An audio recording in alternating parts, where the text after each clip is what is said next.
game natin, yung special game.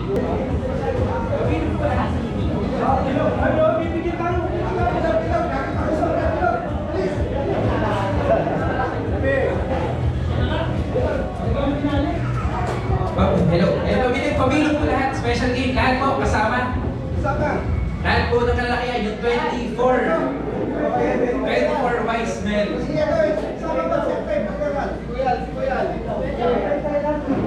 And 5.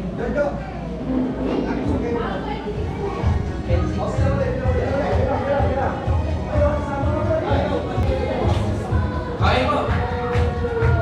Get one and pass po. Pero wala muna magbubukas ng sobre. Get one and pass po. Paikot. Isa-isa lang.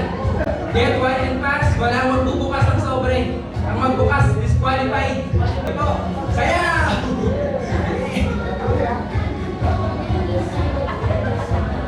Wala ko yung laman yan. Ayun yung utang nyo sa pondo ng kalalakihan. Naninigil pala.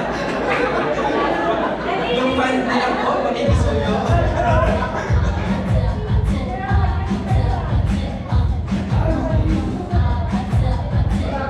Lahat po, may sobre na? Okay, ito.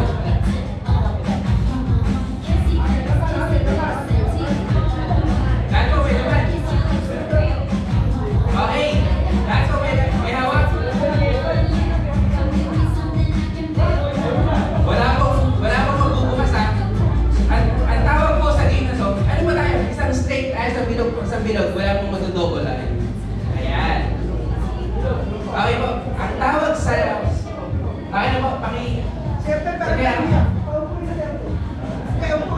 Okay na po. Ay na naman. So ayan. Okay na po, meron na po lahat. Ngayon, ang game natin na to, itong special game natin. Kaya sinasabi ko na, walang uuwi na walang bitbit. Dahil sa game na to. Wait lang po, hindi pa po. Ang tawag sa game na to ay left and right game. Left and right. So, every time, may kwento ako dito, sabi ko sa inyo kanina, introduction ko, mahilig ako magkwento. So, tatapusin ko rin siya sa kwento. Every time na maririnig natin yung word na right, ipapasa mo sa right mo, yung sobre na hawak. Kapag naman narinig nyo yung left, ipapasa nyo sa left side, yung sobre nyo hawak. Nagigets po? Sige po, magsisimula tayo sa ating kwento. Game na po.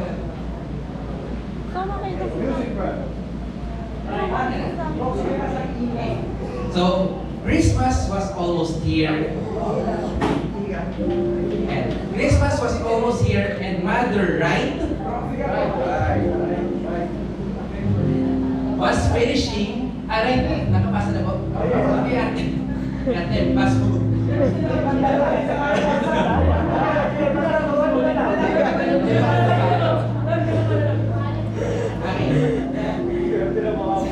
Was finishing the Christmas baking. Father Right, Ate Right, and Kuya Right returned from their last minute Christmas errand. There's not much left to be done, said Father Right. As he came into the kitchen.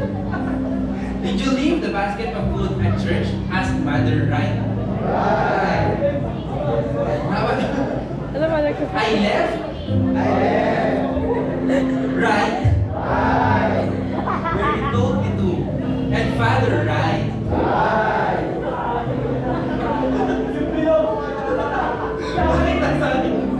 I'm glad my shopping is done, said Kuya Right.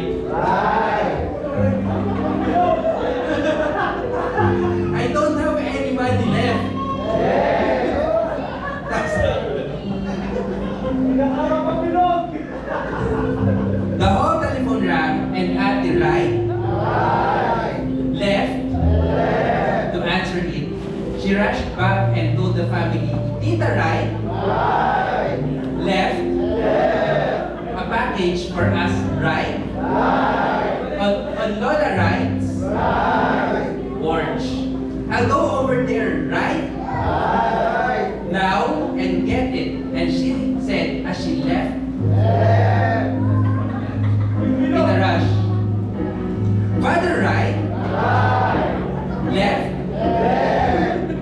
the kitchen and brought in the other presents.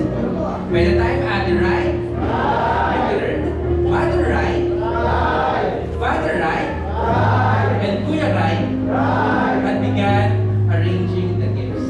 The entire Rai family sang carols as they finished the preparations. Then they left all the presents arranged in the living room and went to bed, hoping they had selected the right gifts for their family.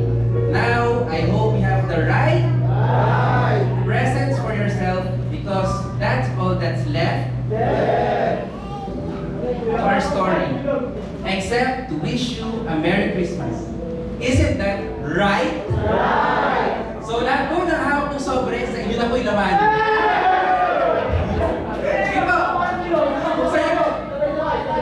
Sabay-sabay, buksan!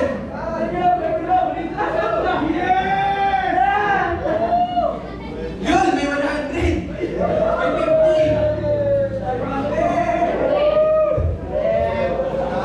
Sige po! Sino nakakuha? Nakanino? Sino yung pinakamalaki? Si Kuya Buboy, 20. Alam mo, ang pinakamaliit na halaga, yun ang madalas tinataboy. Si Jesus, nung pinanganak sa sabsaban, hindi pinansin. Pinagtaboy yan ng lahat. There's no room for him in the inn. Pero yung pinakamagandang regalo. Kasi